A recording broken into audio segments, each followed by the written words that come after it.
Flat Earth Clues, Part 5, The Status Quo. This is part of a series of clues that can help you get your head around both the design of the flat Earth system we live in and who has been involved in the deception to hide it from you. This clue covers the inevitable and sometimes frustrating question of why the authority would go to all the trouble of hiding the flat Earth. My hope here is to show you different angles and a progression of events, all of which lead to a very changed world, both physically and mentally. To open, we have to go way back to when the world was a much more simple place. You had your 5 major religions, including Buddhism, Hinduism, Judaism, Islam, and Christianity. Each of these groups had their own version of what is known in Genesis as the firmament, or the flat circular world enclosed by a solid dome-like barrier from where the creator, or creators, looked on. I'm not going to explore all the subtle differences between the groups. Suffice it to say that it's interesting that despite their differences that led to acts of horrible violence between them, there was no real Earth model debate. So around 500 years ago, the science community, led by Copernicus, who probably had a little help, introduced what we now know as the heliocentric, or globe model of the world, which in turn changed the solar system, galaxy, and so on. The religions, seeing that this globe model was gaining popularity, feared a loss in the fan base, so they all adapted their religion to include the globe model. From their point of view, it was a small change from a circular to a globe world, and really, in a few generations, who would remember anyway? So the churches, mosques, temples wrapped up their flat Earth model in a metaphoric soft cloth and put it in the drawer with the good silver for safekeeping. Remember this, because we'll come back to it later. And hundreds of years went by, with science promoting all the aspects of the globe, and the religions promoting their beliefs upon this globe. The world kept spinning, so to speak, and everyone was happy. Then in the early part of the 1900s, you get this pesky explorer named Richard Byrd. He has family money, all the right connections, and secures basically unlimited funding and the government green light to probe every piece of unseen territory there is. It was inevitable, I guess. A young man who has an unquenchable desire to see all that there is to see, and then granting him the tools needed to accomplish this goal. He pulls a Truman and gets lucky, crossing the vast salt ocean, avoiding the icebergs, arriving at the frozen coastline, and he keeps going. He was never going to stop. One day, after crossing hundreds of miles of high-altitude ice and snow, Admiral Byrd sees it, a barrier. And to him, it's just a barrier, not the barrier. He is but a tiny speck in front of it. It stretches out on both sides as far as he can see, and straight up so far that he can't discover the beginning of the arc. The great explorer now has a new challenge, finding the shape of this thing. It's much like a blind man describing the elephant. Until you feel out the whole thing, what do you really know? If you look at the AE, or Flat Earth Overhead Map, you see the problem. To even determine the scope of the outer wall, you have to circle it. It would have taken months, if not years. You could use a series of ships going in opposite directions, or planes, but there are refueling stations that need to be built, and so on. His task was challenging to say the least.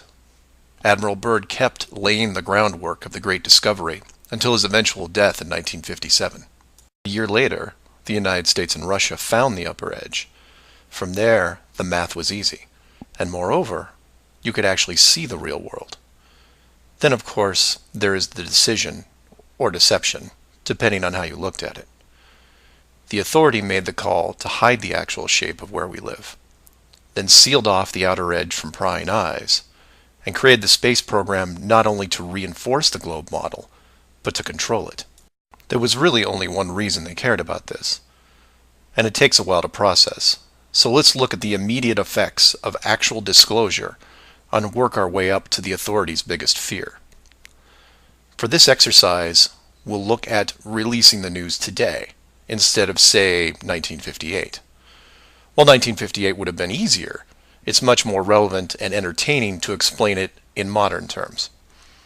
We start with a press conference by, let's say, the United Nations, who have discovered that the world is indeed enclosed in a giant high-tech dome of unknown origin and age. The public reacts with wonder and awe, trying to take in the sheer scope of this announcement. Facebook crashes, Twitter crashes, entire mobile networks crash. It's like hitting a beehive with a sledgehammer. News organizations around the world send teams to the outer edge to confirm the finding, and the general public is glued to their media devices. That's the good news, the excitement, the revelation, the positive shock. Then the bad news starts coming in waves, some of which you might not expect. The first is the immediate disbanding of NASA and all other world space programs, for obvious reasons. Most governments will secretly pardon these groups and keep them immune from class action lawsuits, the lawsuits themselves coming from NASA investment groups, claiming fraud. Regardless, everyone at NASA, despite their good intentions, is out of a job overnight. And this is where you would say, good, they deserve it. About time they stopped lying to everyone. Oh, but it doesn't stop there, because every contractor and subcontractor that are exclusively tied to NASA, they have to shut down as well. Fine, a few thousand jobs lost, no big deal. And the ripples continue to spread, some bigger than others. Observatories all over the world close their doors, and the reasoning is this. If you've been looking at the ceiling for decades and couldn't tell it was a ceiling, then what good are you? Every university in the world that has an astronomy or astrophysics program, well, they don't anymore. Stephen Hawking, his book writing days are over. Carl Sagan, no more nova in syndication, I guarantee it. Those professors are going to have to retool their skills and be prepared to answer one giant question. How did you not see it? Weren't there clues? People start finger pointing, and it will continue for years. And still my fellow flat earthers will say, well, hell, that doesn't sound too bad. So some nerds around the world lose their jobs. So what? You don't get off that easy, is what. The finger pointing at the now defunct NASA will then turn to finger pointing at the government, who directed the whole thing. This is where we run into some dangerous ground, involving things like the Ark of the Covenant, the Holy Grail, and the Ring of Power. And you say, you lost me. I was with you until you started bringing up religious artifacts from movies. And you're supposed to be lost. Of the 5 major religions we mentioned earlier, those being Buddhism, Hinduism, Judaism, Islam, and Christianity, none have been able to produce a supernatural object over the last 5,000 years. And trust me, it would be beneficial to do so. The Ark of the Covenant would benefit Judaism, the Holy Grail Christianity, and the Ring of Power, well, that benefits someone else. Maybe I'll leave alone for now. The point is that all religions are actively seeking their leverage against science. You've heard of the division between church and state. Well, here it is. Advantage church. The barrier becomes a giant religious symbol, and since it is backed by the Big Five, it also becomes universal.